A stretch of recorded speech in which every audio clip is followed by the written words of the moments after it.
Околу 700 љубители на велосипедизмот, речиси од сите страни на Македонија и Балканот, денеска уживаа во убавините на недопрената природа на Мариово, како дел од четвртата традиционална оф-роуд велосипедска тура. Стартот на велосипедистите беше пред целото манастир, а имаа можност да избираат поненапорна од 38 и поголема планинска тура од околу 50 километри со патека низ дивите недопрени предели на битолско Мариово.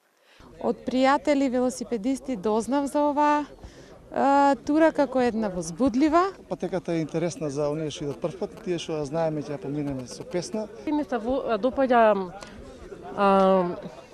планински велосипедизам, за разлика од друмскиот велосипедизам. Оваа манифестација во организација на Вело Европа од Скопје придонесува за промоција на аутор-спортовите како дел од алтернативниот туризам кој што бележи пораст. Мариово го одбравме затоа што нуди огромен потенцијал за практикување на сите аутдор спортови. Започнавме со велосипедизмот за да го пробаме терен. Имаме огромна промоција на Мариовскиот крај и развојот на тој алтернативен туризам и спортски туризам.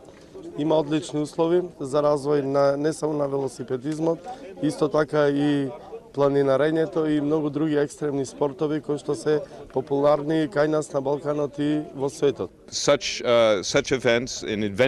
Ваквите настани авантуристичкиот туризам се растечки сектор на пазарот, а Македонија нуди многу култура, храна, прекрасна дивина и организација која ги привлекува туристите, изјави американскиот амбасадор Джес Бејли. Во Прилепско Мариово живеат околу 200 жители, а последните години вакви слични проекти придонесуваат за развој на алтернативниот туризам во оваа еколошки недопрена природа.